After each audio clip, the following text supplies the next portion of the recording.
Au fil du temps, le monde était devenu un endroit où les mouvements étaient rares, le travail avait diminué et les interactions humaines s'étaient réduites à un simple murmure. Les corps des gens s'affaiblissaient, leurs muscles perdaient la vitalité qu'ils avaient autrefois et leur posture s'affaissait sous le poids d'une existence sédentaire. Leur santé, autrefois une priorité, se dégradait lentement, inaperçue au début mais indéniable à la fin. L'obésité se répandait sans contrôle, mais la malnutrition persistait également. La nourriture que les gens consommaient était conçue pour être pratique, pas pour nourrir. Elle était transformée, artificielle et dépourvue de l'essence même de la vie, laissant leur corps creux et déconnecté de la véritable vitalité. Les rues étaient désertes, pas simplement calmes ou immobiles, mais totalement dépourvues de vie. Les maisons étaient parfaitement alignées, leurs fenêtres sombres, les stores tirés dans un abandon silencieux. Il n'y avait pas de voitures, pas de rire, pas de voix lointaines provenant des portes ouvertes. C'était comme si le monde s'était effondré sur lui-même, ne laissant derrière lui que des bâtiments vides et un silence profond qui semblait s'étendre à l'infini. L'absence de son était assourdissante à sa manière, en contraste frappant avec ceux qui remplissaient autrefois l'air. Au-dessus, les drones bourdonnaient en parfaite synchronisation, leur bourdonnement constant ressemblant au bruit des machines à laver ou des lave-vaisselle qui tournent sans interruption. Ils transportaient des colis estampillés du logo familier d'Amazon, filant d'une destination à une autre, se déplaçant avec une précision troublante qui semblait plus robotique qu'humaine. L'efficacité avec laquelle ils opéraient semblait presque trop parfaite, trop détachée de l'essence de la vie. Je marchais dans la ville sans vie, mais pas résonnant dans les rues vides. De temps à autre, je remarquais de brefs mouvements des visages qui regardaient derrière les fenêtres ou des ombres fugaces dans les coins des rideaux. Les gens étaient là, mais ils se cachaient. Au lieu de sortir pour interagir avec le monde, ils attendaient dans l'ombre, comptant sur les drones pour déposer leurs colis dans des fentes automatisées, sans jamais avoir besoin de s'aventurer au-delà des limites de leur maison. L'absence de contact humain, de lien significatif, me pesait lourdement. Ce n'était pas seulement le fait que les rues étaient vides, c'était le vide dans l'air lui-même, le silence qui semblait tout consumeur, ne laissant derrière lui qu'une impression de vide. Je tournais un coin de rue et me retrouvais face à une structure imposante, élégante et métallique, projetant son ombre imposante sur la ville. Il s'agissait sans aucun doute d'un hub Amazon, l'un des nombreux centres névralgiques de ce monde automatisé. Des drones grouillaient autour de lui dans une frénésie constante et coordonnée, chargeant et déchargeant des colis avec la même précision mécanique qui avait dépassé l'interaction humaine. Le bâtiment lui-même était un monument austère à l'efficacité, un symbole de commodité dans toute sa splendeur. Sur les écrans fixés sur le bâtiment, des publicités joyeuses défilaient ou des messages sur la livraison rapide, la commodité infinie et la promesse d'une vie plus facile. Mais alors que je me tenais là, sous les couleurs vives et les visages souriants, quelque chose clochait. C'était subtil au début, comme une ombre qui se cachait derrière l'imagerie joyeuse. Il y avait dans cet endroit une lourdeur, un côté surnaturel qui me rongeait. C'était comme si l'air lui-même était chargé de quelque chose de non dit, de caché sous la surface. J'ai senti une présence derrière moi et, instinctivement, je me suis retourné. Je ne pouvais pas vraiment l'expliquer, du moins pas avec des mots, mais je savais que quelqu'un était là.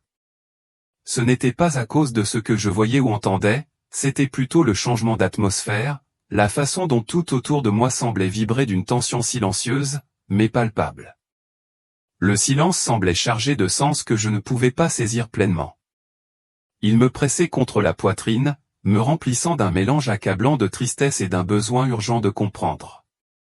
Mon regard s'est à nouveau levé et j'ai observé les drones alors qu'ils continuaient leur cycle sans fin, leur bourdonnement résonnant dans l'espace vide. À cet instant, la clarté m'a envahi.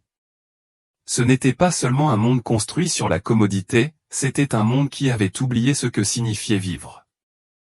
Il avait perdu son lien avec les autres, avec les joies simples de l'interaction humaine, avec l'amour qui liait autrefois les gens. Et d'une certaine manière, j'ai compris que j'avais été amené ici pour assister à cela, pour voir ce qu'était devenu le monde que j'avais connu autrefois. J'ai grandi à une époque où tout était à portée de clics, courses, vêtements, même meubles. Tout ce dont on avait besoin pouvait être livré directement à domicile, sans effort, sans attente. Mes parents plaisantaient souvent sur la domination d'Amazon dans nos vies, mais maintenant, alors que je traversais ce monde vide, leur plaisanterie me semblait une étrange prophétie. J'ai enfin compris la vérité derrière la commodité que nous avions adoptée si facilement. C'était un monde construit sur la facilité et la gratification instantanée, mais au prix de tout ce qui donnait vraiment du sens à la vie. Les bâtiments se dressaient au-dessus de nous comme des sentinelles silencieuses, veillant sur un peuple qui s'était déconnecté les uns des autres, de la réalité, d'eux-mêmes. Les visages étaient obscurcis par la lueur des écrans, les yeux vitreux dans un état de distraction constant, comme si le monde extérieur n'avait plus d'importance. La connexion qui s'épanouissait autrefois dans nos communautés avait été remplacée par un cycle sans fin de consommation, et à sa place, un vide profond et incompressible subsistait. J'éprouvais une profonde tristesse, un sentiment douloureux de perte pour les relations qui avaient été abandonnées, pour les vies qui avaient été réduites à de simples transactions et livraisons automatisées. Le monde que j'avais connu, le monde dans lequel j'avais grandi, me glissait entre les doigts. Il ne s'agissait plus simplement de la domination d'Amazon ou de l'omniprésence de la technologie, il s'agissait des choix que les gens avaient faits, du choix d'adopter la commodité tout en oubliant ce que cela signifiait vraiment de vivre, d'aimer et de se connecter. Je pouvais le voir si clairement maintenant où les gens étaient prisonniers de leur propre confort. Ils avaient échangé leur liberté contre l'illusion du confort et, ce faisant, ils avaient perdu tout ce qui comptait autrefois. La joie de la communauté, la chaleur des relations humaines, le simple plaisir de se promener dans un magasin local ou de partager un repas avec ses proches, où tout cela avait disparu, remplacé par une vie d'efficacité au détriment d'un véritable épanouissement. La vision a changé une fois de plus, révélant un côté plus sombre de ce nouveau monde. Les rues vides, les maisons abandonnées et les bâtiments froids et silencieux devenaient de plus en plus pesants, plus oppressants. Je pouvais sentir le poids de tout cela, la réalité écrasante de ce qui avait été sacrifié au nom du progrès. Il y avait quelque chose d'étouffant dans tout cela, une perte qui allait plus loin que le simple vide physique qui m'entourait. Je me tenais au centre de tout cela, mais je n'en faisais pas partie. J'étais un observateur, un témoin d'un monde qui avait depuis longtemps oublié comment vivre vraiment. Et pourtant, je ne pouvais pas détourner le regard. La vision se déroulait devant moi comme une vérité incontournable, révélant la dure réalité de ce qu'était devenue l'humanité. J'avais envie de crier, de sortir les gens de leur stupeur, de les réveiller à la vie qu'ils avaient abandonnée. Mais je savais qu'il était trop tard. Le mal était fait et le monde était déjà en train de changer d'une manière irréversible. C'est à ce moment-là que la vérité s'est imposée. La vision n'était pas seulement un avertissement, c'était un aperçu d'un avenir qui commençait déjà à se matérialiser. Et d'une certaine manière, je savais que j'avais été amené ici pour le voir, pour le comprendre et pour transmettre ce message au monde. La vision a révélé le tribut physique que cette dépendance avait imposé à l'humanité. Les gens étaient faibles, leur corps était fragilisé par des années d'inactivité. Ils ne marchaient plus ni ne portaient leur propre course. Ils ne faisaient plus de sport ni d'activité physique. Même leur nourriture était préparée à l'avance, prédécoupée, précuite, tout cela pour des raisons de commodité. Mais le tribut était plus que physique. Leur esprit s'était également flétri. Les relations s'étaient détériorées, laissant les familles dispersées dans des pièces séparées, chacune regardant un écran différent. Les amis ne se rencontraient plus en face à face. Même les églises étaient passées en ligne, leurs bancs étaient vides, leurs sanctuaires prenaient la poussière tandis que les sermons numériques étaient diffusés dans des espaces vacants. Le poids de tout cela pesait sur moi, le vide, l'isolement, le déclin silencieux de tout ce qui autrefois donnait un sens à la vie. Les gens avaient échangé la connexion contre la commodité, et ils ne se rendaient même pas compte de ce qu'ils avaient perdu. Tandis que je me tenais là, j'ai senti une force invisible attirer mon attention vers le haut. Au-dessus des hubs d'Amazon, j'ai vu une énorme grille numérique s'étendre dans le ciel, luisant faiblement avec des motifs changeants. C'était un réseau qui contrôlait tout, les drones, les livraisons, les transactions. J'ai compris, instinctivement, qu'Amazon avait cessé d'être une simple entreprise. Elle était devenue l'épine dorsale de l'économie mondiale, le seul fournisseur de tout. Les gens ne se contentaient pas de compter sur elle, ils en étaient esclaves. Le système n'avait pas besoin de force, de menace ou de violence. Il fonctionnait parce que les gens le choisissaient, parce qu'ils pensaient que cela leur facilitait la vie. Mais en vérité, il les avait rendus prisonniers de leurs propres désirs. La suite de la vision était plus difficile à supporter. Je me suis retrouvé dans ce qui semblait être un quartier, mais il n'était pas vivant. Les maisons étaient immaculées, leurs pelouses parfaitement entretenues, mais l'illusion de normalité s'est rapidement estompée. Les gens à l'intérieur ne s'épanouissaient pas, ils survivaient à peine. J'ai vu une femme debout dans sa cuisine, le regard vide, le drone de livraison qui planait devant sa fenêtre. Le colis est tombé avec un bruit sourd, glissant dans la fente de récupération automatique. Elle l'a ouvert, a sorti un repas soigneusement scellé et s'est assise à sa table. Mais elle n'a pas mangé. Elle a simplement regardé le repas, les yeux ternes, le corps affaissé, comme si le simple fait de vivre était devenu une corvée pesante. La même scène s'est répétée dans chaque maison, des repas livrés, des colis récupérés et des gens assis seuls, déconnectés de tout le monde autour d'eux. J'ai vu les conséquences de cet isolement sur leur corps. Les gens bougeaient moins, travaillaient moins, interagissaient moins. Au fil du temps, leurs muscles se sont affaiblis, leurs postures se sont affaissées et leur santé s'est détériorée. L'obésité était répandue, mais la malnutrition aussi. Les gens consommaient des aliments conçus pour être efficaces, pas pour nourrir des aliments transformés, artificiels et dénués de vie. Ce n'était pas seulement leur corps qui souffrait. Leurs visages semblaient usés, leurs expressions vides.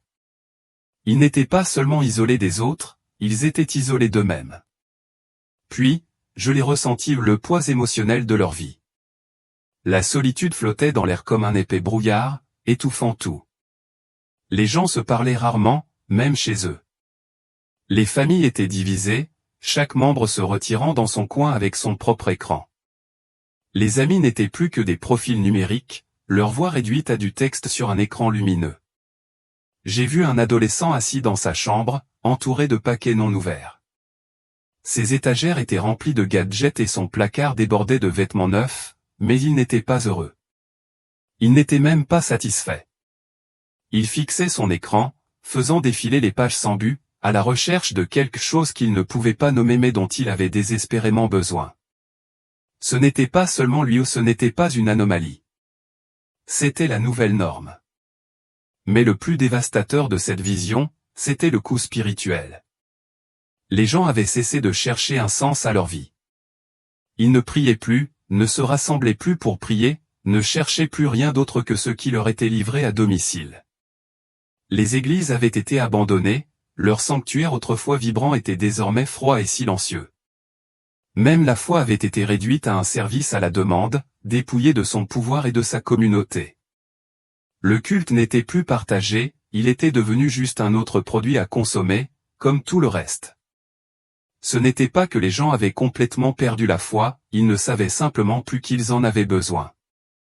Ils étaient tellement absorbés par la facilité de leur vie qu'ils ne pouvaient pas voir le vide qui rongeait leur âme.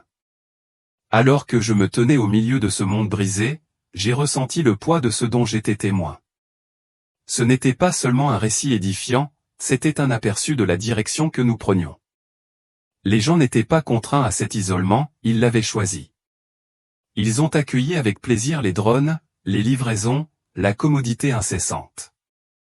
Ils n'ont vu le prix à payer que lorsqu'il était trop tard.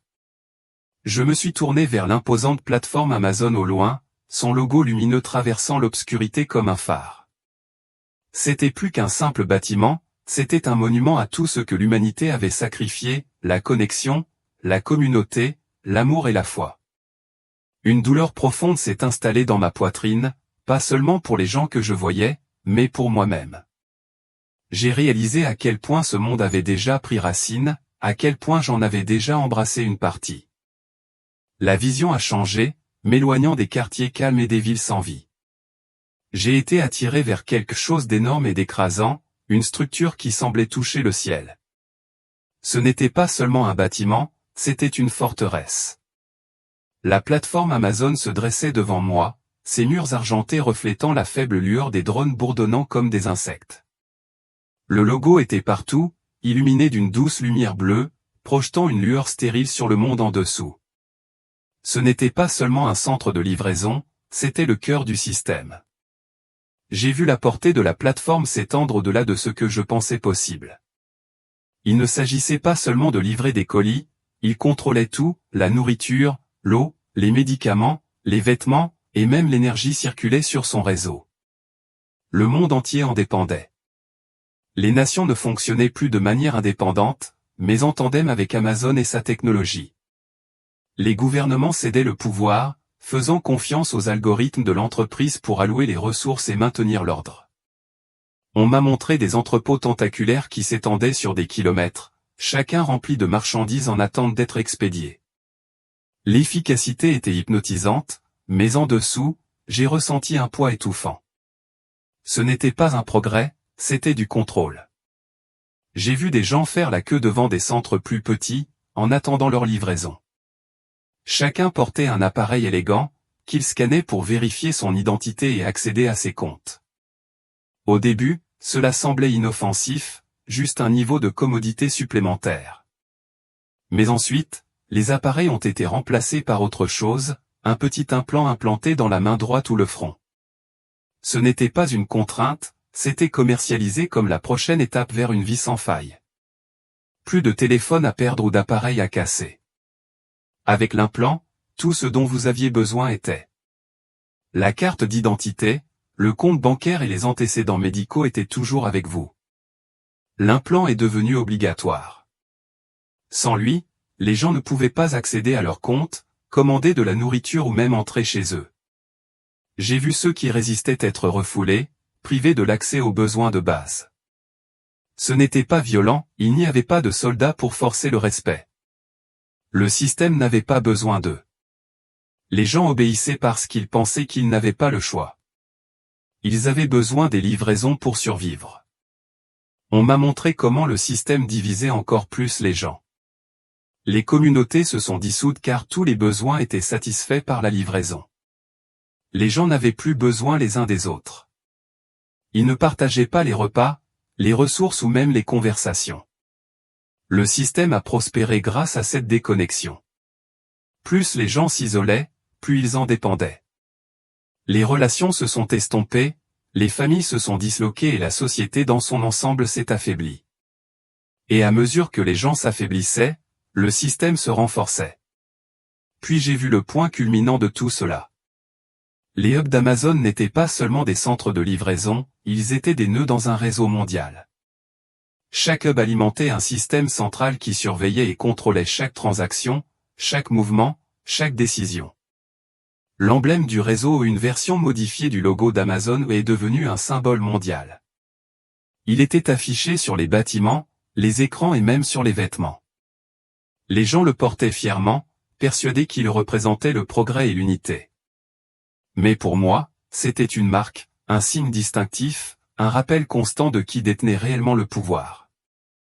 Le réseau n'était pas seulement technologique, il était spirituel. Je pouvais sentir son obscurité, la façon dont il consommait tout ce qu'il touchait. Il ne s'agissait pas seulement de contrôler les ressources, mais de contrôler les gens. J'ai ressenti le poids écrasant de ce que ce système représentait. Ce n'était pas seulement un empire logistique, c'était une tromperie spirituelle. Les gens avaient échangé leur foi contre la commodité, leur liberté contre l'efficacité. Ils ne faisaient plus confiance à Dieu pour subvenir à leurs besoins, ils faisaient confiance au système, aux drones, aux hubs et aux algorithmes qui promettaient de répondre à tous les besoins. Mais le système n'offrait pas la vie. Il offrait le contrôle. Il prenait et prenait jusqu'à ce qu'il ne reste plus rien. Tandis que je me tenais là, à regarder le hub, j'ai ressenti un sentiment d'urgence écrasant. Ce n'était pas seulement un avertissement, c'était un appel à l'action. Je devais le dire aux gens. Je devais leur faire comprendre avant qu'il ne soit trop tard. La vision a changé une fois de plus, m'éloignant des hubs imposants et du bourdonnement constant des drones. Je me suis retrouvé dans un cadre calme et humble. Une petite communauté rassemblée autour d'un feu. Ces gens n'étaient pas coupés du système parce qu'ils ne pouvaient pas participer, ils avaient choisi cette vie. Ils avaient choisi de rejeter la commodité qui avait consumé le reste du monde. Leurs vêtements étaient simples, leur nourriture modeste. Il n'y avait aucun appareil en vue, aucun logo, aucun colis n'attendait à leur porte. Pourtant, ils n'étaient pas en difficulté ou désespérés. Ils s'épanouissaient d'une manière qui leur semblait étrangère mais profondément belle. Ils riaient, ils priaient, ils partageaient des repas. Leur visage n'était pas éclairé par la lueur des écrans, mais par la chaleur d'une véritable connexion. J'ai compris à ce moment-là ce que ces gens avaient récupéré. Ils avaient trouvé quelque chose que le reste du monde avait perdu, la foi, la communauté et le but. Ils n'étaient pas isolés par les normes du système, ils étaient unis par des moyens qui comptaient. Ils cultivaient leur propre nourriture, s'entraidaient et se tournaient vers Dieu pour obtenir de l'aide plutôt que vers les algorithmes. J'ai ressenti un profond sentiment d'espoir en leur présence.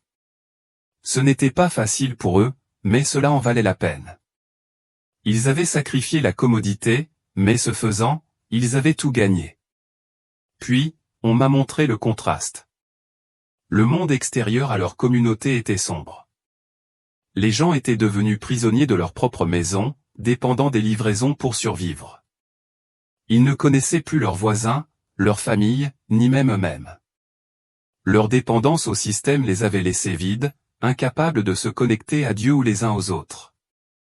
Leur foi avait été remplacée par la peur de perdre l'accès, peur de tomber en disgrâce aux yeux du système. Plus ils dépendaient du système, moins ils avaient confiance en quoi que ce soit d'autre. J'ai senti une présence à mes côtés, bouleversée par son amour et sa tristesse. Sans mots, j'ai compris le message qu'on m'envoyait. Le monde n'avait pas besoin de plus de livraison, de plus de commodité ou de plus de technologie. Il avait besoin de plus d'amour, de plus de connexion, de plus de foi. La réponse n'était pas de rejeter complètement le progrès, mais de rejeter l'idole qu'il était devenu. Les gens devaient se rappeler ce que signifiait servir les autres, vivre en communauté, se tourner vers Dieu plutôt que vers les systèmes pour s'épanouir. Le choix était clair, dépendre d'un système qui promettait la facilité mais ne livrait que le vide, ou retourner au travail difficile mais beau d'aimer et de servir les autres. J'ai senti le poids de la responsabilité qui pesait sur moi. Ce n'était pas seulement une vision, c'était un avertissement, et je devais le partager. Le monde se dirigeait vers quelque chose d'irréversible. Si les gens ne se réveillaient pas, s'ils ne voyaient pas le prix de leur choix, ils perdraient plus que ce que la commodité ne pourrait jamais remplacer. Lorsque la vision s'est estompée, une seule pensée me brûlait le cœur, me reconnecter. Lorsque je me suis réveillé, j'étais de retour à l'hôpital, l'odeur stérile d'un antiseptique remplissant mes poumons. Les machines émettaient de faibles bips en arrière-plan, et la lumière vive au-dessus de moi me piquait les yeux. Au début, j'étais désorienté, incertain de l'endroit où j'étais ni de la façon dont j'étais arrivé là. Mais lorsque le poids de la vision s'est installé sur moi, j'ai réalisé que tout avait changé. Le monde extérieur était le même que lorsque je l'avais quitté, normal, fonctionnel et accro à la commodité. Mais je n'étais plus le même. Je ne pouvais plus l'être. Les choses que je tenais pour acquises me semblaient désormais lourdes. Les cartons Amazon qui bordaient les murs de ma chambre, le bourdonnement constant des notifications des applications qui promettaient de me faciliter la vie, les repas qui arrivaient soigneusement emballés devant ma porte. Ce n'était pas seulement une question de choses en elles-mêmes, c'était aussi une question de ce qu'elles représentaient, l'isolement, la déconnexion, la perte progressive de l'humanité. J'ai pensé à ma famille, à mes amis et aux gens que je croisais tous les jours sans vraiment les voir. J'ai pensé à la vision des gens coincés chez eux, attendant des colis au lieu de s'attendre les uns aux autres. J'ai réalisé que cet avertissement ne concernait pas seulement le monde, mais aussi moi. La première chose que j'ai faite en rentrant chez moi a été de supprimer les applications de livraison. Cela m'a semblé idiot au début, comme si une si petite chose ne pouvait pas avoir d'importance. Mais ce n'était pas une question d'application, c'était une question de me libérer de la dépendance qu'elles avaient créée en moi. J'ai commencé à aller plus souvent faire les courses. Des magasins au marché de producteurs, pour rendre visite à mes voisins, j'ai commencé à inviter des gens, à cuisiner des repas ensemble au lieu de les commander. Ce n'était pas seulement une question de commodité, il s'agissait de reconstruire les liens que j'avais laissés filer.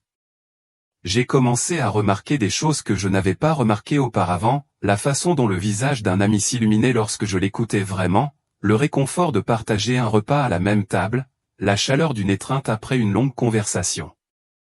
Au début, je ne savais pas comment parler de ce que j'avais vu.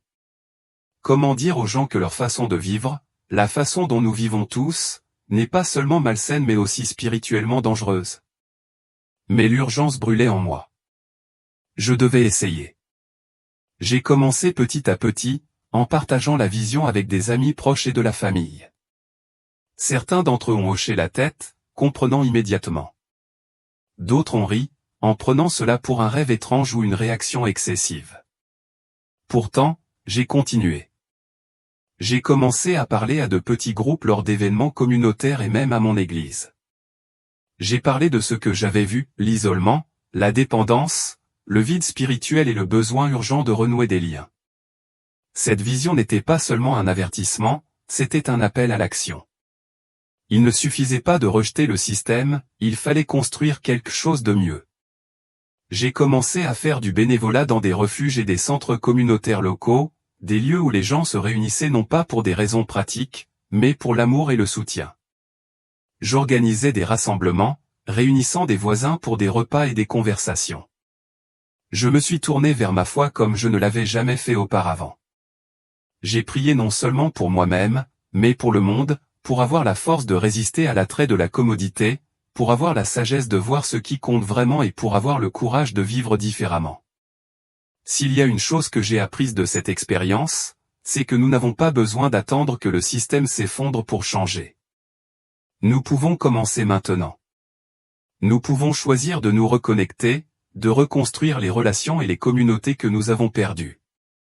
Nous pouvons nous détourner de l'isolement que la commodité apporte et nous tourner vers l'amour et la connexion que le Christ offre. Le temps presse, mais il n'est pas trop tard.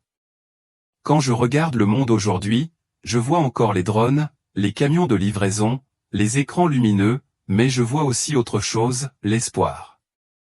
Car chaque fois que quelqu'un choisit de sortir, de partager un repas, de prier avec un voisin ou simplement de se connecter, il fait un pas vers la reconstruction de ce que le système a essayé de lui enlever. Et cela me donne de l'espoir, le monde peut changer, une connexion à la fois.